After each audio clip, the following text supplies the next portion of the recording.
Welcome back. All right. So with the upcoming Four Nations tournament, a lot of discussion recently about goaltending when it comes to Canadian goaltending and how the best goaltenders in the National Hockey League right now, thus the best goaltenders headed to the Four Nations tournament, may not be the Canadian goaltenders and how different that is. So I wanted to look at this, and I wanted to look at this from a little bit of a different perspective. So what I've got on the board here, I will explain it. Trust me. So currently in the NHL, according to Quant Hockey or Quant Hockey, it's basically quantifying and all the stats and everything, and it's a useful website. According to them, players by province, 161 of them currently in the NHL are from Ontario, 52 from Quebec, 47 from Alberta, 36 from BC, 25 from Manitoba, 22 from Saskatchewan, 11 from Nova Scotia, 3 from PEI, 3 from New Brunswick, 2 from Newfoundland and Labrador, and 1 from the Yukon. Northwest Territories not currently represented. Now, if we're looking at goaltending currently, there are 8 goaltenders from the province of Ontario, which is about 5% of the NHL number. There are five NHL goaltenders from Quebec. That's about 9.6% of the players from Quebec. And I was really kind of taken aback recently because this is something I've been thinking about. It feels like there's fewer Quebec-born hockey players in the National Hockey League now than previously. And I'm talking about previous generations. Although the numbers seem to be relatively similar. And that may very well be just there's a lot more international players, so it has driven down the number of players born in any province, right? Alberta, 3 goaltenders, so that's 6.4% of the NHLers are goaltenders. 2 from BC, so that's 5.6% of the British Columbians are goaltenders. And Manitoba, 12%, because it's 3 out of 25. 3 out of 22 from Saskatchewan are goaltenders. That's 13.6%. None from Nova Scotia. None from PEI. 2 of the 3 players from New Brunswick are goaltenders. So that's 66.7%. And none from Newfoundland and Labrador. None from the Yukon. Now we look at all-time, okay, and we're looking at all-time players, and it's all positions. 2,407 are from the province of Ontario. 258 have been goaltenders. That equals up to 10.7%. So that's much higher than what they currently have in terms of percentage. And 876 all-time from the province of Quebec, 138 goaltenders, 15.8% of the players in the National Hockey League who've come from Quebec, goaltenders, currently at 9.6%. So again, that percentage would get dropped down because you have more of an international flavor, especially when you go far enough back in hockey history where it's almost all Canadians, right? Alberta, 652 players of all time, 57 of them goaltenders, 8.7%. 34 out of the 413 players from BC, goaltenders, that's 8.2%. 38 out of 417 players all time from Manitoba, that is 9.1%. 40 out of the 527 players all time from Saskatchewan, that's 7.6%. It's interesting, too, how there's a lot more from Saskatchewan all time, and yet currently Saskatchewan's below both BC and Manitoba. 7 of the 79, or 8.9%, from Nova Scotia have been goaltenders. 2 out of 35 from PEI, goaltenders, that's 5.7%. 6 out of 55 from New Brunswick, goaltenders, that's 10.9%. And from Newfoundland and Labrador, 2 goaltenders, that's 6.5% of the 31 players. Yukon and Northwest Territories, there hasn't been a goaltender from the Territories, and I'm just saying that, where they're born and all that, 0%. So there you go. Now, if we look at the all-time goaltenders, this is where you really see how things have changed. Quebec goaltenders, Quebec-born goaltenders ranked by wins. Marty Brodeur, 691. Marc-Andre Fleury, 570. Of course, he's active, but there's no chance he's playing for Team Canada, despite him still being active at this point in time. Team Canada has other options, and Marc-Andre Fleury playing. Be interesting if he did. He's represented Canada before, but at this point, his best years are probably behind him. And I say that because he can still have some pretty good games here and there. Patrick Roy, 551 wins. Roberto Luongo, 489. Jacques Plante, 437. Rogie Vachon, 353. Gump Worsley, 333. Jose Theodore, 286. Dan Bouchard, also 286. And Bernie Perrot, 271. Currently, Montembeault has 64 wins and Louis Domingue has 61. Those are Quebec-born goaltenders currently playing in the National Hockey League. On the Ontario side, Curtis Joseph, the all-time leader in wins for Ontario-born goaltenders, 454. Tony Esposito, 423. Harry Lumley, 330. Sean Burke, 324. And then two guys named Smith. Billy Smith, 305. Mike Smith, 299. Mike Liut, 293. Eddie Giacomin, 290. Brian Elliott, 279. Marty Turco, 275. Cam Talbot has 255 career wins, so he has a chance to pass Turco for 10th on that list, and maybe Elliott for 9th soon enough. And Jordan Binnington, 156 wins. He has a way to go to get into that top 10 of Ontario-born goaltenders all time. Alberta's all-time leader in wins, Grant Fir, 403. Andy Moog for BC at 372. Ed Belfour for Manitoba at 484. And Glenn Hall for Saskatchewan at 407. So those are some fantastic goaltenders who are, of course, Canadian-born. So what's happening? So in setting this video up, I went through a few different sources, and we can go through what's happening, and you guys can let me know your thoughts in the comment section below. First off, the game's now global. So global means there's goalie coaches from Canada who are going overseas, and vice versa. Overseas goaltenders come over here, and they end up coaching over here. And it's led to an improvement of goaltending from around the globe. So Canadian goaltenders aren't really a step ahead anymore. Also, there's a lack of attention to goaltending at the junior level. Now, Hockey Canada's talked about fixing that, but if they're going to fix it, it's going to take a while. And it's something that's not going to be fixed in a couple of years. It's going to take a long while. Also, one thing, there were two different sources that agreed on this, which is they get specialized training. So you get all the technical training as a goaltender. Do you get game experience?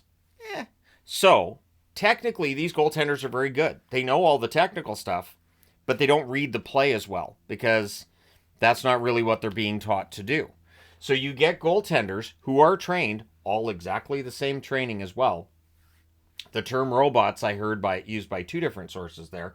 They're kind of like robots. They get trained up, they get taught. These kids are 9, 10 years old. They're taught all the technical aspects of goaltending, but they don't get that game experience. They don't get to feel the game as much as they should, and that's where things are different. They used to just go out and play kind of thing, and now it's just they got all the technical side of it, and the belief is that it's stifling creativity. Look at some of the best goaltenders in the NHL and tell me they're not really creative. The name that comes up often, Hall of Famer, one of the greatest of all time, Dominik Hasek. Another I would use, Tim Thomas. I'd also use like Marty Turco. There are goaltenders who have had different styles of play that by today's standards, coaches would say, yeah, that's too unpredictable. You can't play that way. You need to have the more standard style of play that goaltenders employ these days. The best goaltenders are being recruited by the best teams. This didn't even occur to me. So you're a junior team and you're recruiting your players. You recruit the best goaltender. Well, is the best goaltender going to face the most shots? No. He's going to get wins. He's going to have good numbers. But he's not going to face those adverse situations. He's not going to have to be the reason you won the game. He doesn't have to steal games. So the best goaltenders, when they're recruiting, end up going to some of the best teams. And so they don't necessarily get the shot volume you might want to see them get for their development. And there are good goaltenders who play on bad junior teams that because they have a bad goals against average and a bad save percentage, they get completely overlooked. So this is the problem. If you're a goaltender, you want to play for a good junior team, but you're not going to get the amount of shot volume that somebody on a bad team might get. And if you're a good goaltender on a bad team, you're going to face tons of shots. You might end up being a better goaltender all around, but because your save percentage and your goals against average are not very good, you're not going to get scouted, and you're very likely to see your career just not end up going very far. The questions about how so many undrafted goaltenders end up becoming pretty good NHL goaltenders, I think can be answered there. I think that there's a flaw in the way that goaltenders are developed and scouted as well that leads to that. A recent example I would use is Dustin Wolf, right? When Dustin Wolf got drafted, and I talked about this in another video recently, all of the scouting reports were great on Wolf. One thing, he's short. That was it. The scouting reports I read kept saying, he might go in the earlier rounds if he was 6'3" or 6'4", but because Wolf's not that tall, we don't recommend drafting him until the late rounds, maybe the 7th round. I thought that was insane. His numbers were fantastic, but he's short.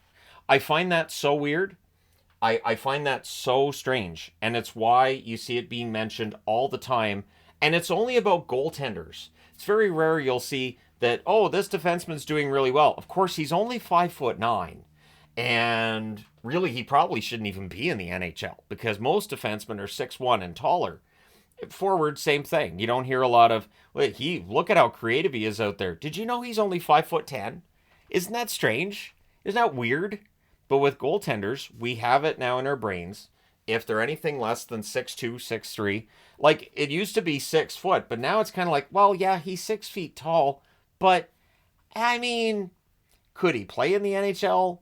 Like, it's so bizarre to me that you see them dominating at a lower level and you go, but they're short. It's such a bizarre argument to me. So good goaltenders are getting overlooked for playing on bad teams. Good goaltenders on good teams don't get enough workload.